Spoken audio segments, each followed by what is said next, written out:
မင်္ဂလာပါရှင်ပထမဆုံး Zico Chat app အသုံးပြုသူများအတွက် Play Store ထဲဝင်ပြီး Zico Chat လို့ရိုက်ရှာလိုက်ပါရှင်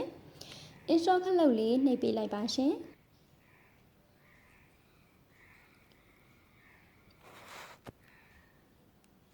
Login ခလုပ်လေးနှိပ်ပေးလိုက်ပါရှင်အသုံးပြုမဲ့ဖုန်းနံပါတ်ကိုရိုက်ထည့်ပေးပါရှင်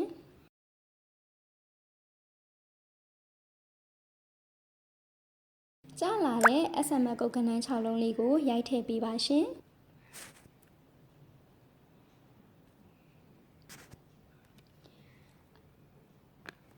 အသုံးပြုမဲ့အကောင့်ဆိုင်ရာအချက်အလက်လေးများကိုဖြည့်သွင်းပေးပါရှင်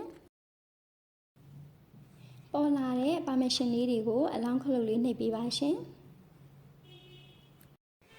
ချက်ထဲသို့ဝင်ပြီး contact ထဲရှိ Zico Chat အသုံးပြုသူများကို friend အစိမ်းအောင်ခလုတ်လေးနှိပ်ပြီး friend add လုပ်လို့ရပါတယ်ရှင်